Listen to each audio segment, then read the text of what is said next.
Get connected, Fitchburg. Sign up for Fitchburg Connect, the city's monthly e-newsletter that keeps you informed about all the events, services, and updates that matter to you. Get it in your inbox once a month. Sign up today to get Fitchburg Connect.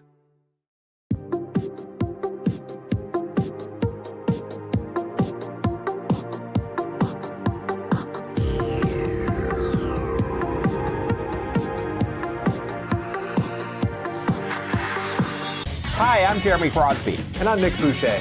We're your hosts for the program that's all about your city, Talking Fitchburg. Every weekday, we pull together the news, events, and information you need to stay on top of what's happening in the city of Fitchburg.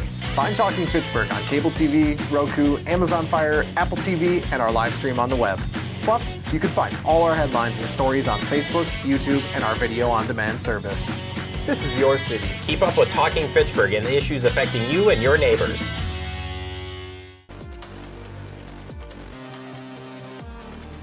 Call to order the meeting of the Finance Committee on March 24th, 2026 at 5:33 p.m.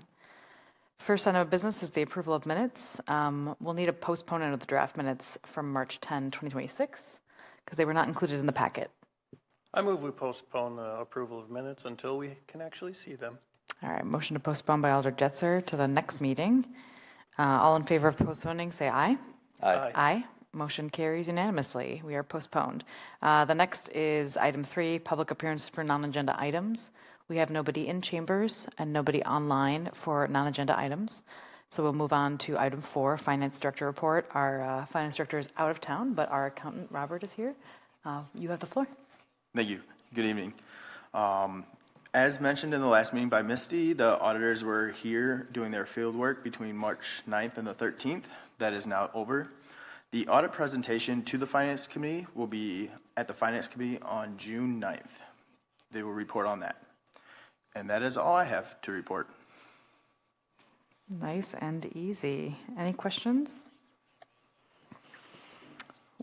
Seeing none, we can move on to item 5, review of bills. First item, 5A, detailed review of all checks issued, checks 130306 to 130331 from March 1 to 15, 2026, totaling $81,264.96. Comments or questions? Micah. One quick one, and I'm not sure if you'll pass this along. There's 2 in here that are for, it says they're for parcels PLE and TLE. Do you know what that is? Yeah, PLE and TLE are probably the permanent limited easement and temporary limited easement for road project. I'm suspecting probably for the Fitchburg Road reconstruction. Oh, hi, Tim. Hey, Tim, you can probably clarify that even better. Chad's correct. I don't have to say anything. It is for the Fitchburg Road reconstruction project. We're going through the land acquisition process, and it's TLEs for temporary and P is for permanent limited easement. Makes sense. Thank you. All right, seeing no other questions, we can move on to item 5B, review of P-card transactions for the cycle ending February 6, 2026, totaling $193,376.54. Comments or questions? Seeing none, we can move on to item 6, action items. First, I'll need a motion on resolution R5426, approving purchase of salt for the 2026-2027 season. I'll move to approve. Motion to approve by Alder Lattice. And our Public Works Director, Tim, you have the floor. Thank you. The Wisconsin Department of Transportation invited the city of Fitchburg to participate in the cooperative bidding process for the 2026-2027 winter road salt contract. WisDOT will competitively bid the 2026-2027 salt contract. Combining the municipal and state quantities typically results in a much lower salt cost per ton for the city of Fitchburg. The vendor has not been selected by the state, but the intention is to use the vendor selected through the Wisconsin Department of Transportation bid process. Public Works has budgeted $77,600 for road salt for the 2026-2027 winter season. Public Works needs authorization to participate in the cooperative bidding process, so we're looking for council to approve entering into an agreement with the Department of Transportation for the 2026-2027 SALT contract in an amount not to exceed the $77,600 budget. Thanks, Tim. Question for you. When we do the salt purchase, do we purchase a particular amount or do we purchase the amount that $77,600 will buy us? How the contract's set up, it's kind of set up in 3 different steps. You can purchase it beginning in fall up until December 1st of 2026, and that's called their early fill season. And then from December 1st through I think it's the end of March, you can purchase your seasonal salt. And then once the season ends, they do a vendor reserve. And basically, we have to fill out the form prior to entering into the agreement, or basically the agreement is the form that we fill out with those amounts. And, right now, as I mentioned at Board of Public Works last night, we're at about 1,084, believe tons once we get these last shipments for the current year. Other questions? Bill. I think maybe though to answer your question, Tim, tell me if I'm wrong here, but you've got the budget, so we got a not to exceed number. Until more details come out, we have no idea. Well, we have some idea, but we don't know the exact per ton price, right? And so once we know that, we'll plan what we're going to buy, and the 77.6 will either be enough or it won't, right? To cover our needs. Yeah, I mean, right now we're paying $98.21 a ton. That's most likely gonna go up. As the last couple of years, it's gone up about $4 to $7 a ton. So, but we still have to fill out that form, but we'll have that amount because we'll know the vendor at the time that the form needs to be filled out. So yeah, we won't go over that $77,600. Great. Seeing no other questions, we can take it to a vote. All in favor of Resolution R 5426, say aye. Aye. Aye. Motion carries unanimously. Next, I'll need a motion on Resolution R 5626, amending the 2026 budget for various funds, 2025 carryovers. I move approval. Motion approved by Alder Jetzer. And Robert? Yeah, guidelines exist that allow departments to request carryovers for unspent project-specific budgeted funds into the following year. These requests are submitted by the departments and reviewed by finance for eligibility. On the attached supporting document are the carryovers that are recommended for the approval by council. Questions from the committee? A standard thing that we do annually. And always amazed by all the projects that we have spanning the two years. I'll just add too that the guidelines that the city uses are attached in the packet.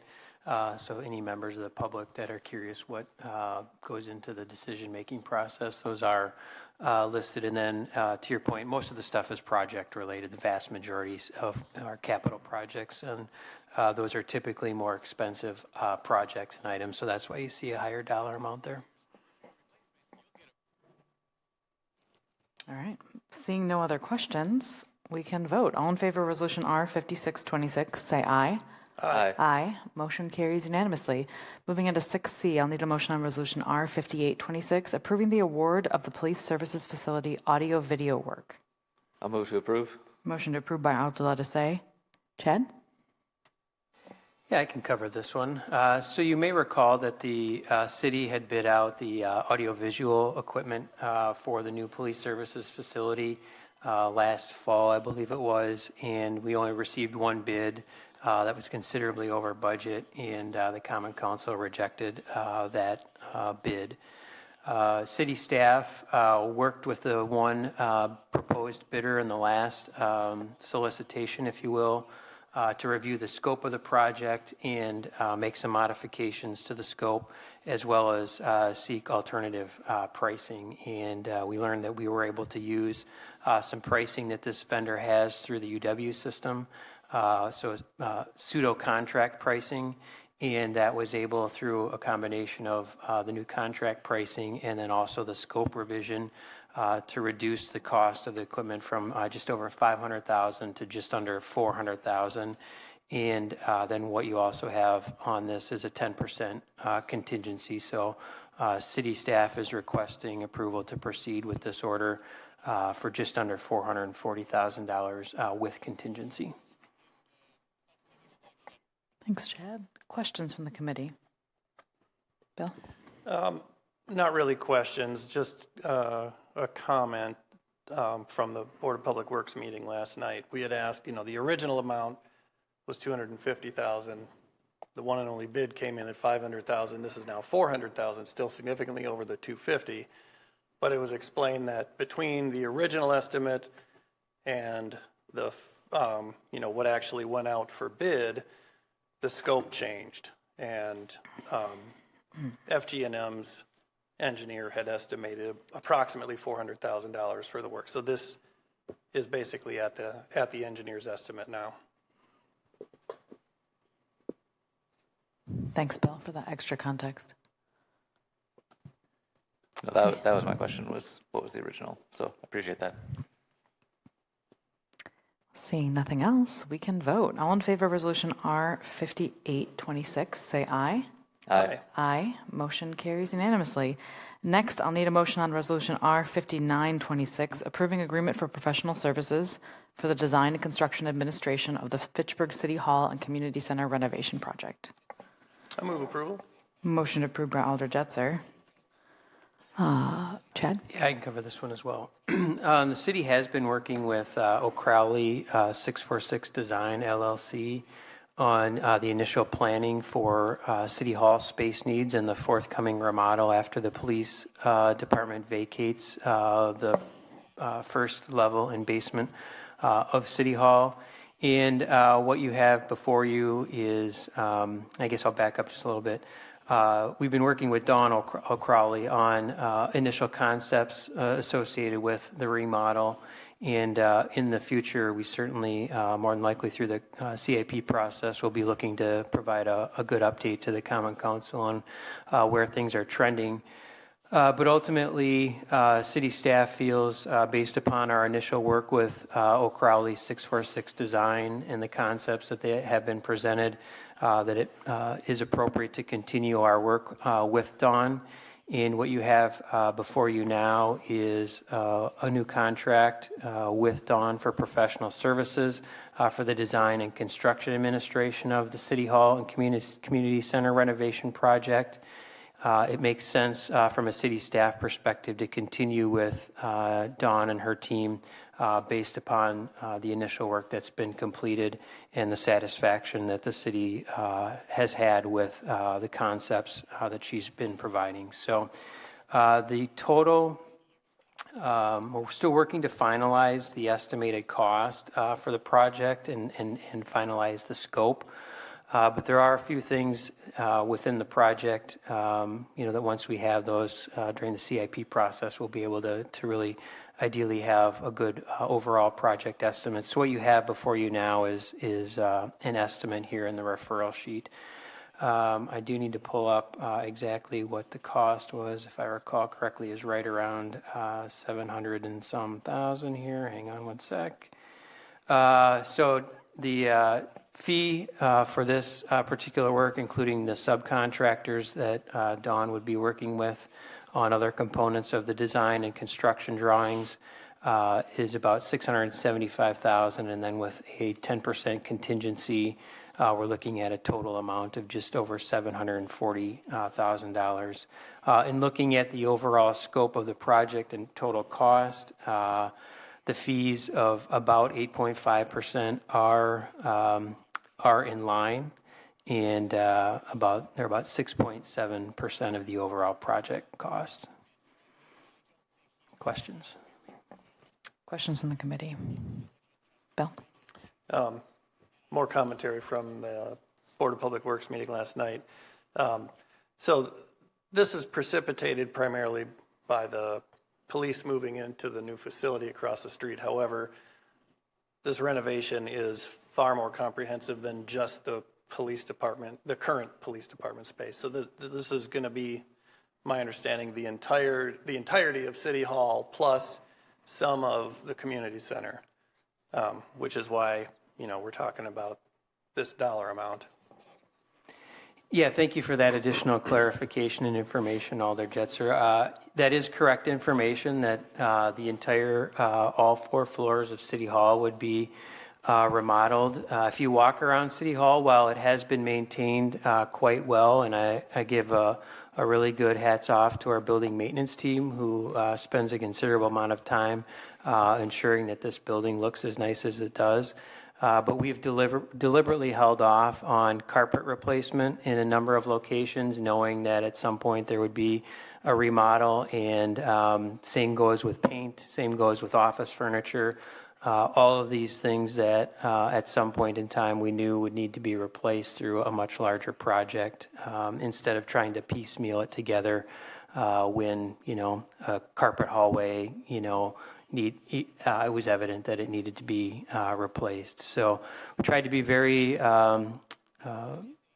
appropriate with the timing and not spend, money on some of these maintenance items if we didn't absolutely have to. And then we did, in talking with city staff, there are some things in the community center that makes sense to at least take a look at. One of those things is a CIP project that you already have in front of you, which is a remodel and expansion of the senior center kitchen. So that's a project that we hope to just roll right into this project and do it at the same time as we're doing everything else. Again, hoping to get some economies of scale there too, that we already have a construction bid out and a contract out, and ideally have that project as part of that instead of operating that on its own, for instance. So it is an extensive remodel. You'll see as we get a little bit deeper into it and are able to do a presentation, there's going to be perhaps some notable changes to the work environment and trying to get more natural light into this workspace. Right now, nearly every floor has offices lining the windows or the exterior walls, and the concept that we're currently working off of, and has been shared with city staff in a presentation a few weeks ago, is to actually remove all of those walls, or offices on the exterior walls, and relocate those to the interior of the building, and then move employee cubicles and workspaces to the exterior wall area, so that our employees are getting the natural light and not folks within offices. So we're really trying to look at a project here that, while we know could be viewed by some as expensive, to create an environment that is one that people want to come into work. It's not an institutional look to it, and really create some really nice, reasonable features for a good, positive work environment. Question on timing and the cost of this. So the current CIP, I think, is $6.5 million. Yeah. So if this estimate is based on 10 to 12 million, is there an assumption then that the CIP will be adjusted during the next cycle? And then what happens if that is not approved, or it stays at $6.5 million? Yeah, if that is the intent, is to adjust the budget during the CIP process. City staff has been in communication with Mayor Radafrada about the status of the project all along, as well as what the latest cost preliminary estimates are. I don't want to speak for her, but she has been supportive of this. I would expect, based on those conversations, that she will look to include the dollar amount change in the CIP. Obviously, it's her CIP, and she has the ability to change that decision if she wants to. If some new information or feelings come in that she's no longer comfortable with that dollar amount. So yes, you would see it during that period of time, and if for whatever reason that additional dollar amount was not approved, then we would need to certainly scale the project back in such a way to get it onto the approved budget. So I think based on our timing right now, I mean, we'll really be having the CIP conversation here, believe it or not, in about 3.5 months. You know, you'll be acting on it in 4, basically. So, well, we've kind of had a touch of that warm weather. We're kind of knocking on the door of midsummer when you look at it from a planning perspective here in the CIP process. So, yeah. And then I guess one more clarifying point that came up last night at Board of Public Works. The fees that you see here from O'Crowley are basically, it's all itemized and it's based on hours and whatnot. And then based on that fee and the estimate, that's how we back into the percentage. It's not like O'Crowley is taking a percentage of the total project cost and is, therefore motivated to gold plate everything. And then with the community center, the senior center kitchen, is that the only element in the community center that's being renovated, or is there more to it than that? We may look to do the floor that works through that main hallway there as well. And then some of the other things that are proposed is to better provide a more welcoming space on that level as you come into the community center. You kind of have the rec department kind of just tucked into as you turn right into that little office that they have that was not really an office to begin with. So we'd like to reconfigure that space a bit more to make it more clear that, there's an employee there and that there's this where you would come for rec. And then also trying to make the entryway a little more efficient. One of the proposed ideas is to that area with the brick outside that's currently open, to enclose that and have that be more of the entry vestibule. And then that would keep obviously the cold, typically the cold weather from an extreme weather kind of standpoint out and away from where the employees are. And then it would make it a bit more efficient to, as somebody walks in, to clearly see where the rec is and there's not all these doors that are kind of right there. So what the concept looks at is kind of taking some of that warming kitchen space that's right behind or right to the left of the rec space and cleaning that up a little bit and again making it more efficient. So those are kind of between the kitchen, the floor, and that area. Those would be the main things that would be done in the community center if we're able. Great. Seeing no other questions, we can vote. All in favor of resolution R5926, say aye. Aye. Aye. Motion carries unanimously. And next is item 7, announcements. Our next finance meeting will be April 14, 2026. And I will take a motion to adjourn. Move to adjourn. Motion by Alder Latisse. All in favor of adjournment, say aye. Aye. Aye. Aye. Motion carries. We are adjourned at 5:55 p.m. Thank you.